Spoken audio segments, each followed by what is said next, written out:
Vous êtes chef d'entreprise dans le bâtiment et vous vous demandez comment chiffrer vos chantiers pour être sûr qu'ils soient rentables et que vos clients soient satisfaits. Eh bien, vous êtes au bon endroit. Dans cette vidéo qui m'a été demandée par un de mes abonnés, j'ai souhaité vous partager étape par étape comment constituer un devis précis pour éviter les erreurs coûteuses et ainsi optimiser vos marges. De la prise des mesures jusqu'à la remise du devis, je vais vous donner des astuces pratiques pour toutes ces étapes. À la fin de cette vidéo, je vous transmettrai aussi une méthode simple et efficace pour vérifier que votre devis, que votre chantier est financièrement solide. Dans cette première partie, nous allons commencer par voir les étapes essentielles à réaliser, à comprendre, à connaître avant de réaliser votre chiffrage. Eh bien, pour commencer immédiatement, on va parler de la relation client. Ben oui, parce qu'avant de chiffrer un chantier, il faut comprendre parfaitement ce que le client attend de vous. Et je vais même aller plus loin, il faut même accompagner le client à comprendre ce qu'il attend lui-même. Pourquoi? Parce que souvent, les clients font des demandes et on répond à travers le devis à cette demande. Alors qu'en réalité, ce n'est pas la demande qui est importante, c'est le besoin. De quoi le client a besoin? Pourquoi est-ce qu'il vous appelle? Il ne vous appelle pas pour changer les tuiles d'un toit, ni changer une chaudière. Ça, tout le monde s'en fout. C'est la problématique qu'il y a derrière qui est à solutionner. C'est-à-dire que j'ai des fuites, je pense qu'en fait il faut changer les tuiles de mon toit et je vous appelle pour changer les tuiles de mon toit. J'ai un problème, je consomme trop d'énergie, j'ai une facture électrique beaucoup trop haute, j'ai de l'eau qui n'est pas tout à fait chaude ou je ne sais quoi et je vous appelle pour changer la chaudière. Alors qu'en réalité, c'est ce qui se cache derrière sur lequel il faut que vous travaillez parce que vous avez peut-être d'autres choses à proposer pour régler le problème ou alors vous pouvez mettre en valeur le travail que vous allez faire pour répondre non pas à la demande mais bien aux besoins du client. Ça vous permet comme ça d'être force de proposition, d'ouvrir le client à de nouvelles perspectives par rapport à sa problématique. Et ça va vous démarquer de la concurrence car dans le monde du BTP, beaucoup d'artisans répondent à la demande du client plutôt que de prendre le temps de le découvrir et d'observer quel est son besoin réel pour pouvoir être force de proposition. Ce qui est important dans cette démarche, c'est de faire valider au client son réel besoin, de faire valider au client le projet que vous avez pour lui et la façon dont vous allez approcher votre chiffrage pour répondre à son besoin. Si le client vous valide le projet, à travers quoi? À travers une reformulation, ça c'est quelque chose qui marche très bien, c'est-à-dire que quand vous avez fini de découvrir votre client, vous avez bien compris ce dont il a besoin et que vous allez lui proposer la façon dont vous allez chiffrer pour répondre à son besoin, eh bien reformulez et demandez-lui si c'est bien OK pour lui. Et seulement si lui vous dit « oui, c'est OK, c'est bien ce que je veux, c'est ce que j'attends de vous, merci de me faire le chiffrage dans ce sens-là », eh bien vous pouvez partir à chiffrer votre chantier. Une fois que vous avez bien compris le projet du client et que vous avez bien cerné son besoin réel, eh bien vous allez pouvoir prendre vos cotes, vos relevés avec tous les outils à votre disposition aujourd'hui. Attention de ne rien oublier, attention de prendre le temps. Là encore, rien ne sert d'aller trop vite parce que si vous oubliez un détail, si vous oubliez une cote, si vous oubliez une particularité liée au chantier, pour rigoler, on peut parler d'un chantier qui est au rez-de-chaussée d'un immeuble ou qui est au 8e étage et qui n'a pas d'ascenseur. On voit bien qu'au moment de réaliser le chiffrage, les choses vont être différentes en termes de temps et puis de praticité aussi. Donc c'est important de relever, de noter tout ce qui est technique, tout ce qui est piégeux et puis tout ce qui est environnemental, c'est-à-dire dans quel environnement se trouve le chantier, est-ce qu'il est facile d'accès, est-ce qu'il est loin, est-ce qu'il y a des particularités liées au bâtiment de France, est-ce que voilà, il faut que vous découvriez précisément l'environnement de votre chantier et que vous releviez toutes les cotes dont vous allez avoir besoin pour ensuite faire un chiffrage précis. Dans cette idée-là, n'hésitez pas à faire des photos. Vous verrez, on en parlera, mais que faire un devis rapidement après avoir vu le chantier, c'est quand même la meilleure des choses à faire. Pourquoi? Pas parce que le client sera déjà satisfait que vous lui rendiez rapidement votre chiffrage. Vous allez vous démarquer de la concurrence, ça, on est d'accord. Et en même temps, plus c'est frais dans votre tête, plus c'est facile de chiffrer. Ceci dit, on passe toujours à côté d'un détail, quelque chose qu'on n'a pas noté, une question qu'on va se poser au bureau, qu'on ne s'est pas posée sur le terrain. Et d'avoir une bibliothèque de photos permet souvent de solutionner le problème plutôt que d'avoir à retourner sur le chantier ou de passer bêtement un coup de fil au client en lui disant « j'ai oublié ça, est-ce que vous pourriez me prendre cette cote ou me faire la photo de ça, ça fait moins pro, quoi. » Donc l'idée, c'est je prends le temps de prendre tous mes relevés, je fais un croquis qui est lisible. Si c'est vous qui chiffrez, c'est un peu votre problème. Mais si vous avez un bureau d'études, il faut que vous soyez capable de donner un croquis qui soit facilement lisible par quelqu'un d'autre. Et puis, n'hésitez pas à faire une bibliothèque de photos qui vous permettent de bien cerner l'environnement et de bien cerner les travaux que vous avez à réaliser. Alors, je vous parlais des bâtiments de France précédemment. Effectivement, il faut que vous regardiez aussi dans quel environnement réglementaire se situe votre chantier. Ne pas hésiter à demander à vos clients les plans qu'ils ont à leur disposition, les documents réglementaires qu'ils ont, s'ils ont déposé un permis, une demande préalable de travaux, de collecter comme ça toute l'information nécessaire et obligatoire qui imposera peut-être certaines choses à votre chiffrage, pour être sûr de travailler sur un chiffrage de la façon la plus précise et la plus efficiente possible, pour ne pas avoir à revenir sur ce chiffrage, parce que si le client vous dit écoutez, j'aimerais que vous changiez mon toit pour mettre de la tuile terre cuite, et qu'en réalité le lieu du chantier impose de l'ardoise, et bien vous allez vous retrouver à faire un chiffrage en tuile, que le client va déposer en tant que permis ou autorisation de travaux auprès de sa mairie, ça va être refusé, ainsi de suite, et vous allez vous retrouver à chiffrer. Donc il vaut mieux des fois passer un peu de temps à regarder le cadre réglementaire et légal dans lequel se situe le chantier pour finalement proposer et faire un devis le plus efficace possible sur lequel vous n'ayez pas à revenir. Et en plus, si vous avez détecté que quelque chose de réglementaire n'était pas demandé par le client, il va l'apprécier. Il va apprécier que vous ayez pris le temps et que vous l'alertiez sur des erreurs qu'il aurait pu commettre. Dans cette deuxième partie, parlons du chiffrage plus précisément. Je voudrais tout de suite tordre le cou à une pratique que je vois malheureusement trop souvent, c'est la notion de forfait ou, dit autrement, le pifomètre. C'est-à-dire que si vous voulez faire un chiffrage performant, si vous voulez faire un chiffrage qui vous permette ensuite d'optimiser vos coûts, qui vous permette d'améliorer votre rentabilité, qui vous permette de planifier correctement votre chantier, qui vous permette de vous engager sur des délais auprès de votre client, eh bien, il faut que vous ayez la maîtrise du coût des matériaux, du coût d'achat des matériaux. Donc, il faut être capable de décrire dans votre devis chaque ouvrage et chaque article qui correspond à votre chantier et pas seulement une quantité. Prenons le cas d'une cloison, c'est pas 1 mètre carré de cloison, parce que si c'est des rails plus ou moins épais, si c'est du placo plus ou moins épais, si c'est pas du placo mais du fermacelle ou plein d'autres subtilités comme ça, vous vous rendez bien compte que ça va pas être du tout le même prix au mètre carré, que ce soit dans un domaine technique ou dans un autre. Donc il faut absolument que vous ayez la maîtrise des coûts, de l'achat des matériaux liés à ce que le client vous a demandé, à ce que vous allez lui chiffrer. Avec cette maîtrise des coûts d'achat, vous allez pouvoir structurer ce qu'on appelle des ouvrages, c'est-à-dire par grand lot, dire là il y a des cloisons, là il y a une porte à poser, là il y a de la peinture, là il y a un plafond, et en fait de décrire les éléments comme ça, pour prendre ce cas d'un plâtrier peintre, et seulement dans ces conditions-là, vous allez vous retrouver avec un devis qui sera suffisamment détaillé, dans lequel on va retrouver tous les coûts d'achat, où on va retrouver tous les matériaux, où on va retrouver tous les temps à passer sur le chantier. Et ça, c'est important aussi. Il faut que vous ayez une idée des temps par ouvrage. Il faut que vous ayez une idée des temps la plus précise possible pour que ensuite on puisse avoir une notion d'argent liée au coût de revient de votre heure. Si vous pensez passer 10 heures sur ce chantier, c'est pas la même chose que d'en passer 15 ou 20. Et évidemment, il va falloir que vous chiffriez au bon taux horaire. Donc là, je ne vais pas revenir sur ce sujet-là dans cette vidéo parce qu'il y a peu de temps, il y a quelques semaines, j'ai publié une vidéo sur le calcul du prix de vente en 2025. Donc vous allez pouvoir vous référer à cette vidéo si vous en avez besoin. Mais l'idée, c'est de maîtriser tous les postes de ce devis. Plus votre devis sera détaillé, alors vous allez me dire, oui, mais je vais y passer beaucoup de temps plutôt que de faire à la louche, ainsi de suite. Ouais, mais sauf qu'à la louche, vous n'aurez aucune information si vous n'avez pas le chantier et vous n'aurez aucune information si vous avez le chantier. Je m'explique. Quand on fait un chiffrage précis, ça va vous permettre d'être optimal dans vos marges, d'être optimal sur le coût de votre devis et d'être, on va dire, le plus précis dans ce que vous allez pouvoir rendre aux clients. Ça veut dire que si vous n'avez pas le chantier, il va falloir que vous compreniez pourquoi vous n'avez pas le chantier. Et là, il ne faudra pas hésiter à demander aux clients de vous transmettre les devis de vos concurrents. Je vous assure que les clients le font si vous leur demandez, si vous entretenez une relation, on va dire, correcte avec eux dès le départ. eh bien, le fait de vous dire non à votre devis les rendra un peu redevables.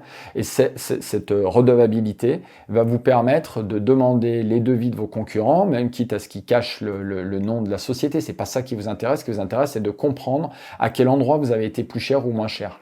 Si votre devis est fait d'une seule ligne avec un montant, bah, vous n'allez rien pouvoir analyser. Vous allez juste pouvoir subir. Dire, bon, bah, ça, je l'ai rentré, bah, ça, je l'ai pas rentré. Alors que si vous avez un devis détaillé et qu'en face, vous allez voir, il y a des concurrents qui eux aussi ont des devis détaillés, bah vous allez pouvoir voir à quel endroit vous pouvez être trop cher, pas assez cher, ainsi de suite, et comprendre un peu l'environnement. Quand vous faites des devis et qu'ils sont acceptés, et que c'est des devis qui ont été bien détaillés, sur lesquels vous avez une notion d'achat de matières premières, une notion de temps, de main-d'œuvre, eh bien là aussi, ça va vous permettre, cette notion de temps, de planifier correctement votre chantier derrière, et la notion d'achat de main-d'œuvre va vous permettre de vérifier que le coût d'achat de vos matériaux correspond bien à ce que vous aviez prévu dans votre devis. Donc ça, c'est très important. Plus vous êtes en capacité de détailler votre devis, plus vous êtes en capacité d'intervenir, on va dire, de la façon la plus juste et la plus efficiente pour soit pouvoir correctement organiser son chantier, soit pouvoir mieux comprendre pourquoi vous n'avez pas eu le chantier. Alors une fois qu'on a les éléments détaillés de son devis en termes d'achat de matériaux, je vous invite à consulter plusieurs fournisseurs. Oui, pourquoi? Parce que souvent, quand on a un seul fournisseur, dans le temps, vous vous rendrez compte que vous avez des prix moins intéressants. Je vous assure que c'est vrai, je vous assure que personne n'y croit non plus, parce que quand je suis en formation avec des artisans, que ce soit en distanciel ou en présentiel, quand on discute comme ça, chacun est persuadé d'acheter les matériaux au meilleur prix. Bah oui, parce que c'est quelqu'un qu'on connaît bien, le fournisseur, machin, j'achète tout, donc j'ai le meilleur prix, le fournisseur m'a garanti que c'était les meilleurs prix du marché, patati et patata. La réalité, c'est qu'on se marre bien, parce que quand on fait le tour de table sur un matériau particulièrement, et qu'on demande à chacun de dire à combien est-ce qu'il est capable de l'acheter, eh bien celui qui n'a qu'un seul fournisseur est rarement celui qui achète le matériau au meilleur prix. Ça, je vous l'assure, quand je dis rarement, c'est pour pas dire tout le temps. Donc, c'est important d'avoir des fournisseurs, de ne pas consulter 25 fournisseurs, mais d'en consulter 2 ou 3 au moment où vous avez la liste des matériaux dont vous avez besoin pour faire votre chantier, pour faire votre devis dans un premier temps, pour que vous puissiez comme ça négocier avec eux, essayer d'obtenir les meilleurs prix. C'est des marges. Si vous arrivez à gratter un peu sur l'achat des matériaux, je ne vous dis pas de tout vouloir, d'être casse-pied avec vos fournisseurs. Il y a une relation qui doit se construire, ça on est d'accord. Il y a une confiance qui doit se construire, on est d'accord aussi. Il y a un service qui doit être apporté, parce que c'est bien beau d'avoir les prix les moins chers du marché, mais si au moment de la commande, vous n'avez pas les matériaux pour réaliser, ou que le fournisseur ne vous livre pas, ou qu'il a oublié je ne sais pas quoi, vous n'êtes pas gagnant. Donc je ne vous dis pas de regarder que les prix purs des matériaux, mais de consulter comme ça plusieurs fournisseurs pour essayer de voir les meilleures conditions pour pouvoir chiffrer de façon précise au meilleur prix, en appliquant vos marges et en faisant le prix finalement le plus juste à votre client. Alors une fois que vous avez fait votre devis, que vous avez chiffré correctement votre chantier, eh bien je vous invite à le passer dans un outil, un tableau de bord d'analyse de rentabilité, pour vérifier que les paramètres de ce devis correspondent parfaitement à votre projet, à vos ambitions, à vos charges, à vos salaires, enfin bon, à tout ce qui constitue votre entreprise, pour avoir la certitude que ce devis vous permette d'atteindre les objectifs que vous vous êtes fixés avec votre entreprise. Une fois que ça c'est fait, eh bien, il va falloir présenter ce devis. Je vous invite à avoir un devis le plus clair possible, le plus joli possible. Ça joue, je vous assure, d'avoir un logo propre, d'avoir une présentation propre, de quelque chose de clair quand vous présentez votre devis, avec un minimum de détails, pas forcément de tout détailler, mais avec un minimum de détails pour que le client puisse s'y retrouver. Ne pas hésiter à valoriser les outils et les matériaux que vous allez utiliser pour réaliser le chantier. Ça peut avoir de la valeur aussi de montrer la qualité des matériaux et votre professionnalisme en termes de proposition de produits aux clients. Donc avec des documents qui vont justement étayer tout ça. Et puis, se posera la grande question de savoir si ce devis, vous allez l'envoyer par mail ou si vous allez l'apporter à vos clients. Moi, je pense qu'à partir du moment où vous prenez le temps de faire un chiffrage, eh bien, vous devez quasiment vous mettre en tête que vous allez obtenir ce chiffrage. Et dans ces conditions-là, vous verrez, si vous tenez des statistiques à jour, que si vous allez présenter votre devis, vous avez beaucoup plus de chances que si vous l'envoyez tout simplement par mail. On a aujourd'hui une quantité de clients qui demandent par mail qui vous appellent même pas, ils cherchent pas à vous contacter, ils prennent votre adresse mail quelque part et puis ils font des demandes comme ça de devis. Et on a des artisans qui prennent des fois même pas le temps de se déplacer pour des choses un peu simples, ils répondent comme ça par mail, ou alors des artisans qui vont se déplacer, qui vont prendre rendez-vous, qui vont répondre par mail aussi aux clients. Et en réalité, si vous regardez les stats, vous allez voir que c'est des chantiers qui ne sortent quasiment jamais, parce qu'en réalité, je pense que travailler avec un artisan du bâtiment, c'est travailler avec l'entreprise, mais travailler avec l'homme aussi. Et si vous prenez le temps d'aller voir votre client au moment de la réalisation de votre devis, au moment de prendre vos cotes, vous allez voir qu'il y a des projets qui sont plus ou moins sérieux, qu'il y a des clients qui sont plus ou moins sérieux, qu'il y a des clients avec lesquels vous avez plus ou moins d'accroche. Et en fonction de ce que vous allez voir et découvrir, vous pouvez tout de suite refuser de faire le devis. Plutôt que de dire oui, je vais faire et de ne jamais rendre le devis, ce qui va créer une mauvaise image de votre entreprise. Plutôt que de dire oui, je vais faire, mais de multiplier par 4 le prix de votre devis, vous disant oula, je ne vais surtout pas réaliser ces travaux. Moi, je vous invite à toujours être simple, sincère et honnête et à dire écoutez, au vu de ce que je vois là et de ce que vous me demandez, je ne suis pas en capacité de répondre à votre demande. Point. Il n'y a pas à se justifier plus que ça, parce que si vous ne le sentez pas, si vous sentez que ça va être du temps passé au bureau à réaliser un chiffrage pour quelque chose qu'il n'y aura pas à réaliser, ou que c'est un projet où vous êtes 25 dessus, ou finalement c'est le prix qui va compter avant tout, et que vous savez que vous n'êtes pas positionné sur les prix les plus bas, mais sur la meilleure prestation rapport qualité-prix, vous savez déjà que vous n'aurez pas le chantier. Donc ne perdez pas le temps à le chiffrer, mais par contre, si vous prenez le temps de prendre vos codes, de bien comprendre votre client, de créer de la relation et de faire ce qu'il faut finalement pour faire un devis précis, qui soit propre, pour avoir votre chantier, je vais m'étouffer, à ce moment-là, prenez le temps d'aller voir votre client, prenez le temps de justifier ce que vous avez chiffré, d'expliquer ce que vous avez chiffré, de valoriser ce que vous avez fait, pour qu'il y ait un sentiment et une réalité de qualité, de valeur ajoutée dans ce que propose votre entreprise et ce que vous proposez aux clients. Alors en synthèse, pour chiffrer correctement de A à Z votre chantier, il faut que vous compreniez parfaitement le besoin du client, il faut que vous ayez pris les bonnes cotes, les bons relevés pour avoir de bons quantitatifs, des quantitatifs justes. Il faut que vous connaissiez le cadre réglementaire de votre chantier.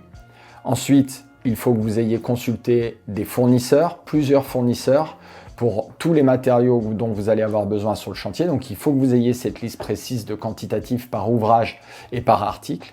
Une fois que vous avez cette notion de coût par matériau, il faudra faire la même chose avec le matériel. Si vous avez besoin de louer du matériel, il faudra faire pareil avec des sous-traitants, si vous avez besoin de faire intervenir des sous-traitants.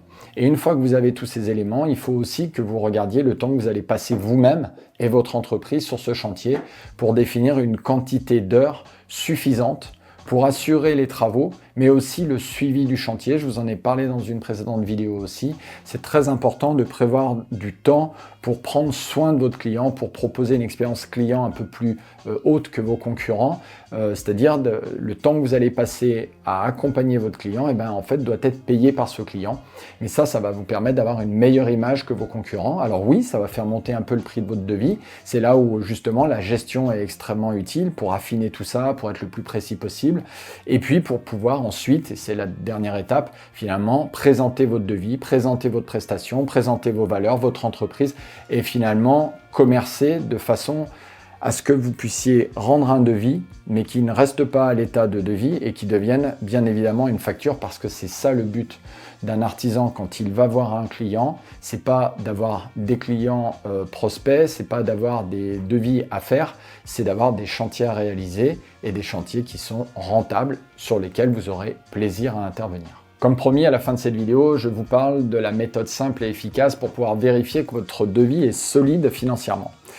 Pour qu'il soit solide, il faut évidemment il soit rentable. Et pour voir s'il est rentable, il suffit de prendre le chiffre d'affaires de votre devis hors taxe et d'y enlever tout ce que vous allez rendre à vos fournisseurs, à vos sous-traitants et aux personnes, et aux entreprises à qui vous allez louer du matériel. Autrement dit, enlever les charges variables. Il va vous rester sur ce montant-là de quoi payer les charges fixes et de quoi générer du bénéfice. Il faut que ce montant-là corresponde au prix de revient de votre entreprise et qu'il soit suffisant pour générer de la richesse pour vous et votre entreprise. Si ce n'est pas le cas, il faut absolument que vous augmentiez vos prix, il faut que vous augmentiez vos marges pour que votre devis soit rentable et vous permette de générer de la richesse. Et si, et seulement si, vous constatez que dans ces conditions-là, vous ne signez plus de devis parce que vous êtes beaucoup trop cher, eh bien, il va falloir travailler sur le business model de votre entreprise, il va falloir travailler sur la commercialisation de vos chiffrages, sur vos méthodes commerciales, mais en aucun cas, il faut de fait se dire que non, je ne peux pas chiffrer aussi cher parce que de toute façon, j'aurai pas le chantier. Parce que dans certains cas, en fait, c'est des préjugés que vous avez, c'est des idées préconçues que vous avez et vous vous retrouvez à chiffrer pour travailler et non pas à chiffrer pour gagner votre vie. Et c'est comme ça qu'on se retrouve avec beaucoup trop d'entreprises à mon goût dans le monde du BTP qui travaillent pour la richesse des autres mais pas pour la leur. Donc, attention à ce point-là, quand vous faites un chiffrage, il faut qu'il corresponde à la rentabilité de votre entreprise et il faut qu'il vous permette de gagner de l'argent. Vous ne pouvez pas envoyer un devis autrement. Voilà, j'espère que cette vidéo vous a été utile, qu'elle vous permettra de mieux comprendre comment chiffrer de A à Z un chantier, pour quel client, dans quelles conditions et comment faire en sorte que votre chiffrage et votre devis fassent un chantier rentable à l'avenir.